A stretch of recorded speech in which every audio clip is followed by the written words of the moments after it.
Hello fellow YouTubers, welcome to this video of WrestleMania 2 review. It's not WrestleMania 1, it's not WrestleMania 3, two of the best WrestleManias, at least according to history.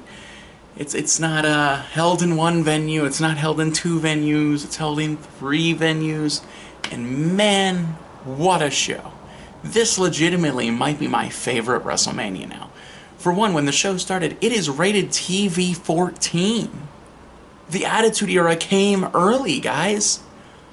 I don't know what about this was rated TV 14, but something pushed it over the edge. I bet it was all the blood on this show. I bet it was the gimmicks. It could have been anything. So anyway, we have Susan St. James is the host for the New York portion. She's also on the commentary table with Vince McMahon. My question is, who is she? That's not a joke. That's a serious question. Who is she? I thought it was funny they had Ray Charles singing America the Beautiful. Cool. But right as he starts, you can hear a lot like, because the microphone wasn't ready for him or he was too close. Just not a good start. They show a video package while he's singing. And you know what? Honestly, aside from the song kind of going a bit long, I was okay with this. And then it ends with footage of Hulk Hogan. At this point, I'm like, what? Why is Hulk Hogan in...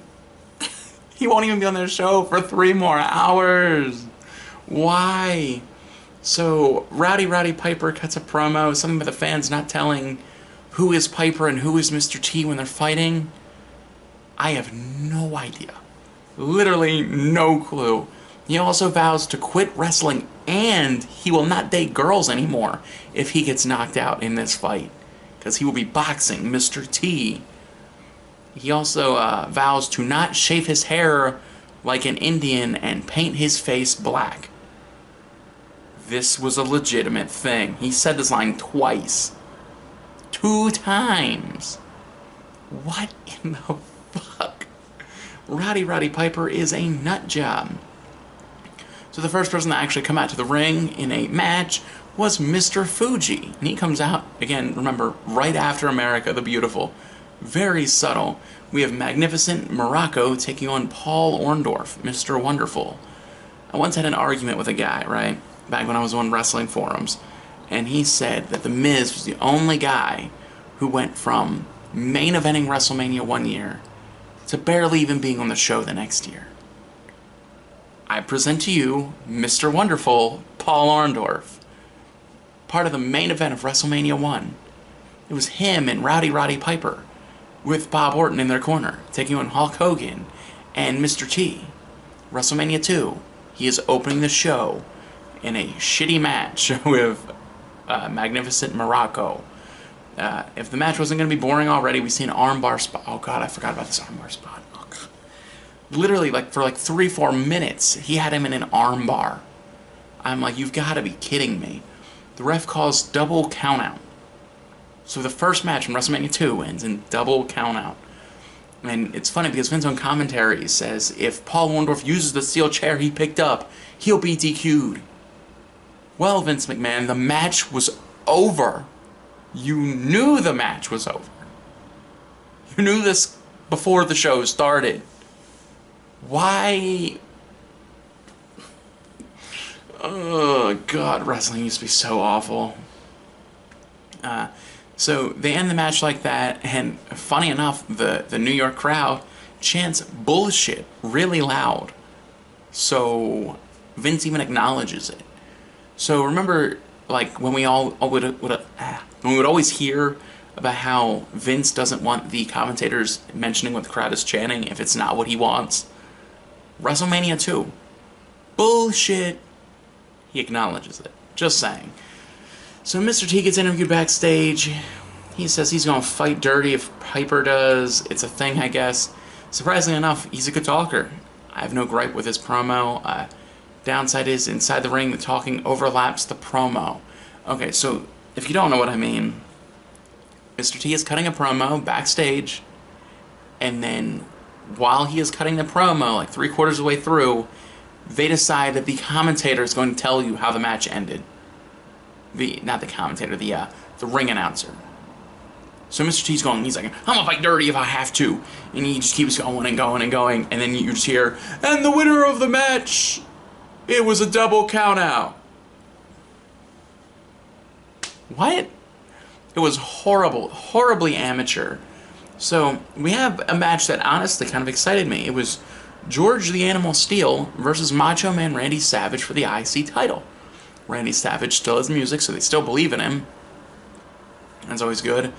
George the Animal Steel is making his pay-per-view debut, I believe. I didn't look it up for him, but I want to say it was his first WWF pay-per-view.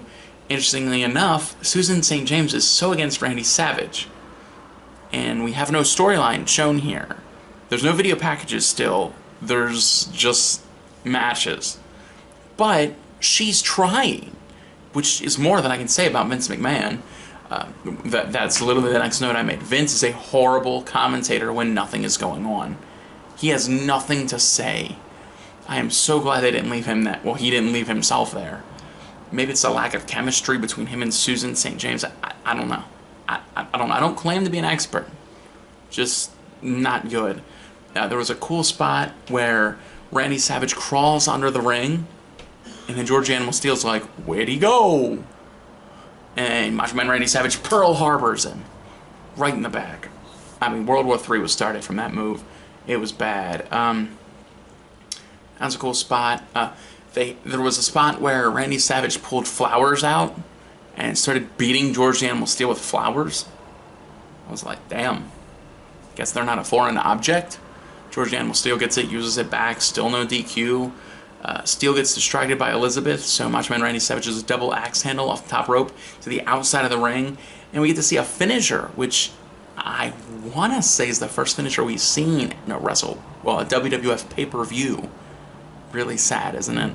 But I don't know. I don't know everybody's finishers because the announcers don't make a big deal about it. So, oddly enough, George the Animal Steel kicks out of the finisher. Wow. Randy uses the ropes for leverages, and that ends the match. Interestingly enough, George the Animal Steel eats 2 turnbuckles in this match. I thought it was funny because Vince is like, oh, well, at least he eats a going away present of that corner. And I'm like, what is this shit? Like, I've noticed that there's basically like 2 gimmicks. There's 3. There's, I'm foreign, I'm bad. There's, I'm idiotic animal. And there's, I'm an American. It's just, oh God. Yeah, Gene Okerlund interviews a football player and John Studd. And my thought was, this is just odd. No other comments on that, just, it was an odd segment. We have George Wells versus Jake the Snake Roberts, who gets no music, but has his own entrance. Now, I want to say this was literally like his month on the job, something like that. So, I guess that makes sense. Actually, both of them are debuting on pay-per-view here. I don't know who George Wells is. I hope he shows up again. Because, I mean, why not? Jake gets his ass beat before hitting a Dirty Deeds for the win. It was predictable, I guess. Pulls a snake out, droops it all over George Wells. And, side note, there have been 2 Georges in a row.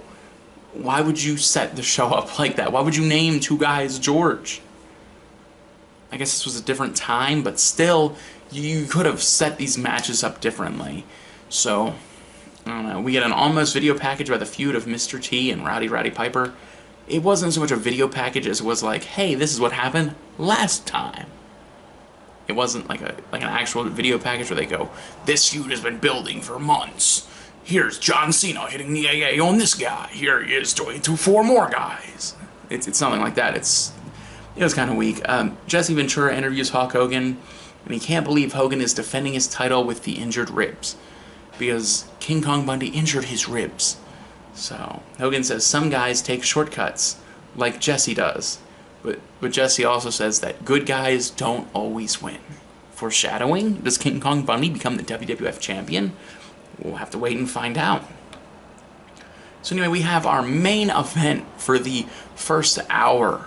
And in this, Joan Rivers gets announced as the guest announcer. Daryl Dawkins, who's apparently, his nickname is Chocolate Thunder, Cab Calloway, G. Gordon Liddy are the judges, and Herb is the timekeeper?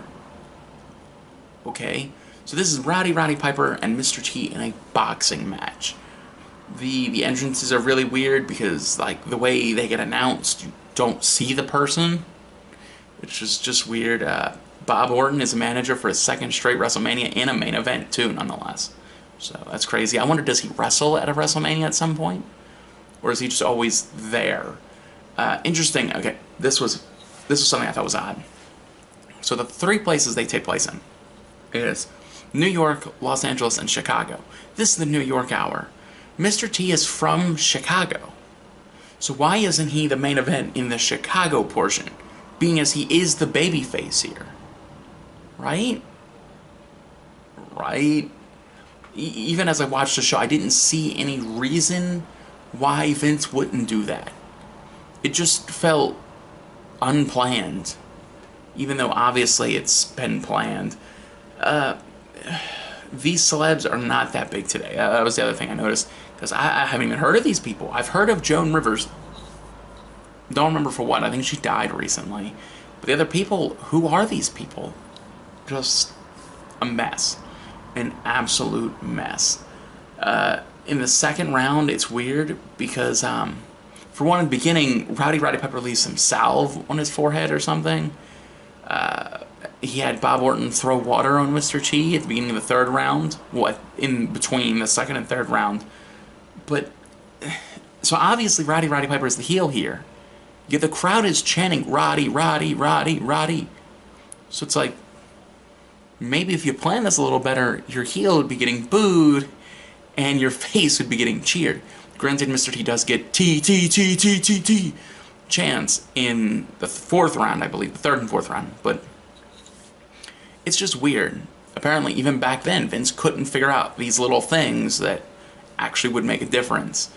So, I just want to make sure I'm not missing anything. Piper slams Mr. T, which ends the match. Technically, Mr. T wins, but this was just dull. And now it's the longest WrestleMania match, if memory recalls correctly. I think it's the second longest, because I want to say the tag team main event of WrestleMania 1 was longer, but it was also a tag team match. It featured 6 people, should have ended like 4 times. So I don't know if you want to count that. But interestingly enough, so the 4 matches we've seen so far, okay, one of them ended in a double countout, one of them ended in a DQ, one of them ended in a quick pinfall attempt, and the other one was basically a squash match. So again, we have this issue where WrestleMania could legitimately just be an episode of Raw. I mean, it's just weird. I forgot to mention that the Randy Savage George Animal Steel match was for the IC title. Didn't even put that in the notes, my bad. I also wanted to say that for the people who were there, wow, you got the shitty end of the stick here. Because no babyface clearly won. Like, you know, Mr. T, yeah, he won, but at the same point, the crowd was more behind Piper, and he won by DQ. Just a mess. And I think after the first hour, I kind of started losing interest. So then we had Velvet McIntyre versus the Fabulous Moolah for the women's title. You knew this was going to be a classic match. With a name like Velvet McIntyre and the Fabulous Moolah at age 60-fucking-3. You knew this was going to be a classic main event level match. One day, we'll be seeing this match. We'll be seeing something like it. WrestleMania 68, maybe. It'll be Sasha Banks versus Mickie James. You know, it'll be Sasha Banks versus Lita for the women's title. I sure hope. So this match, in seriousness, this was dumb. This was just dumb. Why does Fabulous Moolah have the belt at 63? Why? Velvet goes for a top rope move. Mrs. Moolah pins her. It's over. So, yeah, 3-hour show. Women get a minute and a half. I have ranted longer about this match than it probably actually was. Why was this a thing? If you were going to give them a minute and a half, why even fucking put the match on the card? Because there are people who aren't on the card. You could have given them a match. And instead, you have this shit. And the commentators, they're saying, this might be a record. This might be a record. Well, dumb dicks, if you don't remember correctly, there was a 9-second match at WrestleMania 1 featuring King Kong Bundy, who was in the main event of the next year. You haven't even had a full, 13 months to forget. How do you Not to mention, it's a minute and a half. If that was the record, that'd be sad. Just, oh god.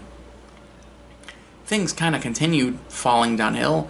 We had the flag match between Nikolai Volkov against Corporal Kirshner. Yeah, you heard me right, a flag match. And again, Corporal Kirshner has music. One of the few people who does. Now, at least in the Chicago portion, there's padding on the outside of the ring. So that means when you fall out there, you don't get hurt as bad. But only 1 out of the 3 arenas had it. Yeah, that was a thing. And this match made WWF history. It is the first blood sighting in a WWF pay-per-view. Hopefully, maybe I'll do like trivia one day, and this will be an answer. So just make sure you take notes, guys. Corporal Kirshner, Nikolai Volkov, WrestleMania 2, First Blood in a WWF pay-per-view. Freddie Blassie tosses in a foreign object, which Kirshner intercepts and uses to win the match. Yeah, this was a thing, I guess. I can't complain, because it was like 2 minutes. Yeah, 2 minutes and 5 seconds. Again, first 2 matches on this portion haven't added up to be 4 minutes yet, which was the length of the first match. Literally, the 2 shortest matches, the 2 shortest matches are on this section. That is just sad. So next we have a 20-man WWF/NFL over-the-top rope battle royale. Claire Pillar found the beef, whatever that's supposed to mean. Football player Dick Buttkiss at ringside, along with Too Tall Jones. Dick Buttkiss. Okay. Focus. Pedro Morales is here, along with Tony Atlas, Hillbilly Jim, King Tonga, who is Haku. These are people who weren't even on the last show. Bret Hart, Jim the Anvil Neidhart. The thing that really stood out, honestly, was that there was no David Sammartino here. Remember at WrestleMania 1, he had, I want to say he had theme music. He had Bruno in his corner. He was going to be a big star. And he's gone. I noticed this here because I wasn't paying much attention to the match. Let's see what we got here. William the Fridge Perry gets eliminated by John Studd, and he offers to handshake John Studd. And when he, accepts, he yanks Big John Studd out of the ring. That was pretty humorous, I must say. Bret goes, because the match comes to a conclusion with Bret Hart, Jim the Anvil Neidhart, and Andre the Giant in the ring. Andre knocks Jim out, and then Bret Hart is climbing the top rope. Like, what? Bret, that's the last place you're supposed to be in an over-the-top rope battle royale. Like, come on. What a dumb fuck. Andre the Giant wins. Also, I want to add that Sheik eliminated 4 guys, which I think is just crazy. 4 whole people for the Iron Sheik? Like, they still had high hopes for this guy. Just saying. Then we had Vince, Susan, and Piper interview. Piper basically defends himself for losing. This promo is just a mess. I'm noticing this. People will say Roddy Piper is one of the best promos of all time, but these promos are always a mess. I don't know what's going on. He mentions the shave your head like an Indian and paint your face black thing again here. And at this point, I'm just so thrown off. And there was a funny spot where, because he's like wearing like a half kind of shirt, and then he asks Susan, he's like, have you ever seen a man handsome as this, and starts exposing his nipples? I'm like, what is going on here? What is going on here? Oh, goodness. So next we had Greg the Hammer Valentine and Brutus the Barber Beefcake, well, he wasn't the barber yet, versus Davey Boy Smith and Dynamite Kid for the tag titles. Greg went from IC champ at WrestleMania 1 to tag champ at WrestleMania 2. Does he become world champion at WrestleMania 3? Find out next week. He doesn't. I'm going to spoil it. The partners are sitting on opposite corners, so what I mean by this is, in modern WWE, they sit in the top left corner, well, it would be this one, right? And in the bottom right corner. Here, they're like this. Like, it's such a weird difference. I don't think it really matters, but yeah, British Bulldogs win the tag titles. Probably the best match so far, which really isn't saying much. And what was it? Lou Albano was in their corner with Ozzy Osbourne, I think. And Lou Albano says they're the 16th champions. And I didn't look it up to see if they actually were. I feel like that's not true. I feel like Lou Albano was just, you know, put fish hooks in my face at this point. So, weird promo afterwards. Apparently they said that if they had lost the match, they were going to leave the United States of America. What in the world kind of stipulation is that? Not to mention the fact that it hadn't gotten mentioned until after the match. Just, oh god. Vince hypes up Hour 3 because that was the main event of Hour 2, so Chicago got a tag team match. At least they got to see faces win matches, though. They got, what, 3, 4? I don't know if Moolah was a face. I wasn't paying attention. So they either got 3 or 4 faces winning matches. Hour 1 got 0. Just saying.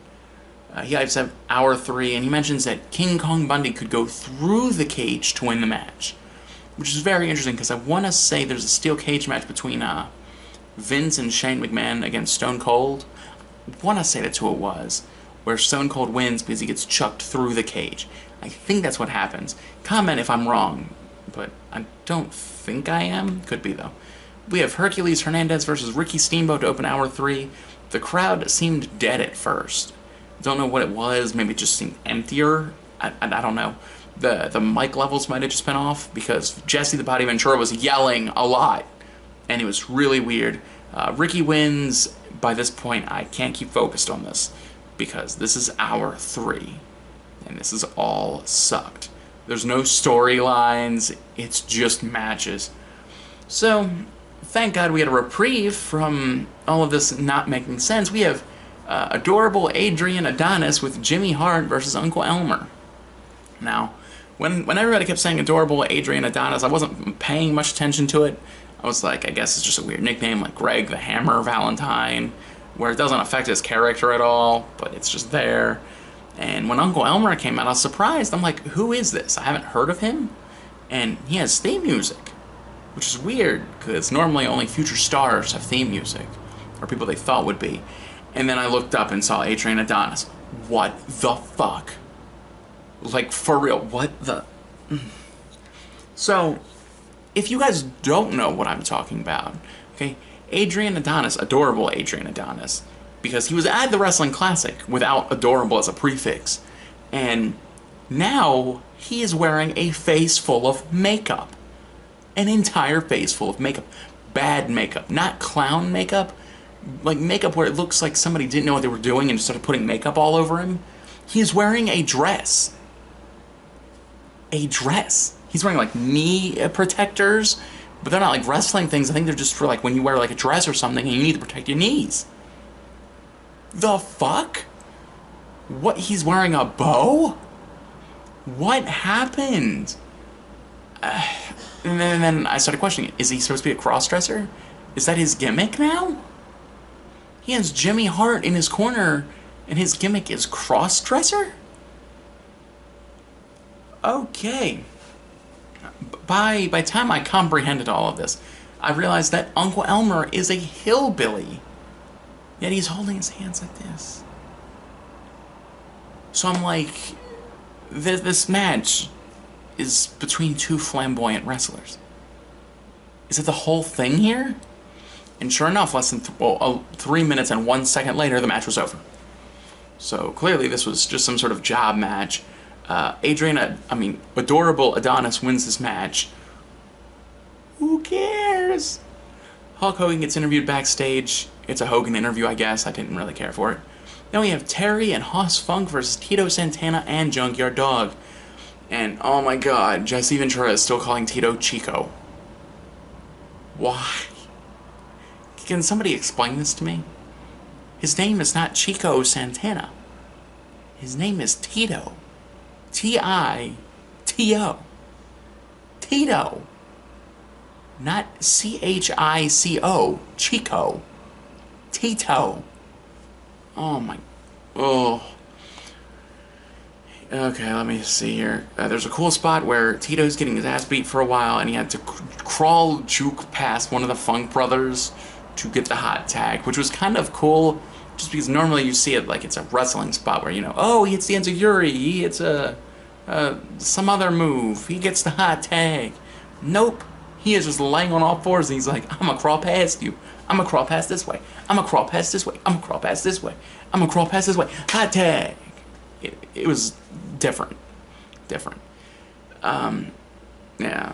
If humorous Terry Funk chokes JYD with a foreign object, the match continues. Yet Daniel Bryan does it in a segment that's designed to be like that, gets fired.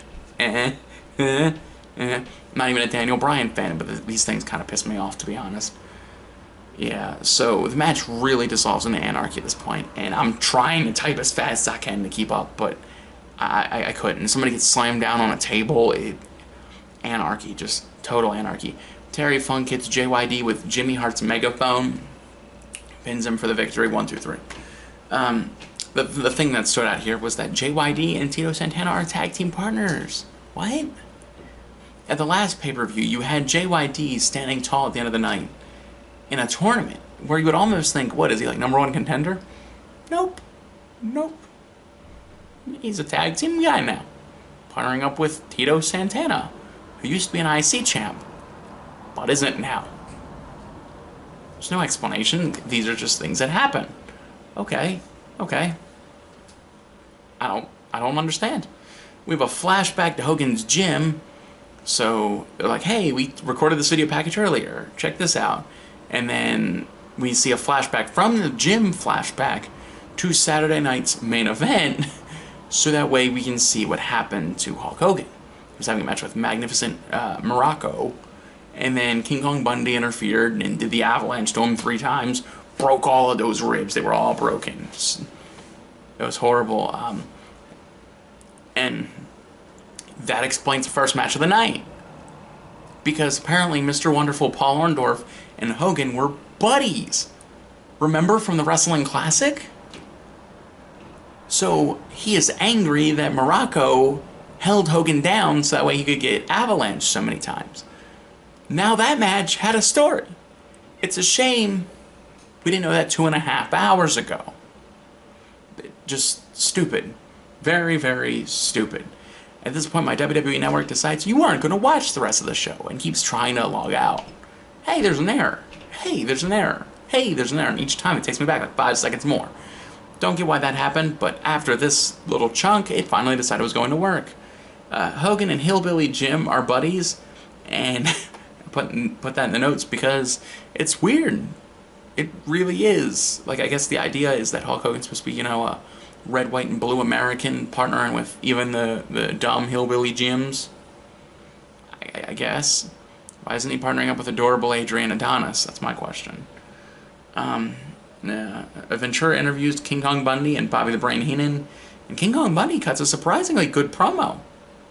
And then at this point, again, I kind of started losing interest because I knew what was coming next, and I knew how it was going to end because it's a Hulk Hogan match, WrestleMania. So I knew he was going to win. So my question became, who is Elvira? Elvira? She is one of the commentators for Hour 3, and I don't even know who she is. Just not getting it. So then we have King Kong Bundy versus Hulk Hogan in a steel cage match. I like that they put the cage together right then. So like normally we have the cage suspended above the ring and it just drops. Well, at WrestleMania 2, they had the 4 pieces of the cage, brought them in, kind of started standing them up, locking them together.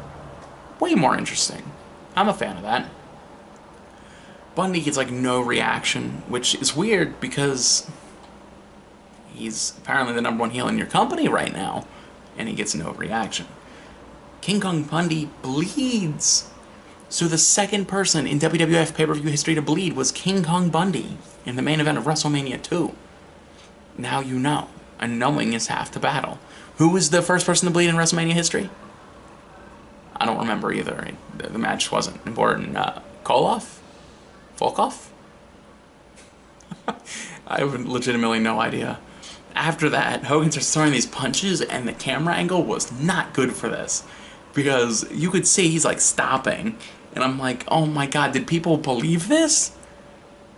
Like, that's why I'll never understand why people go, you know wrestling's fake. And I go, really?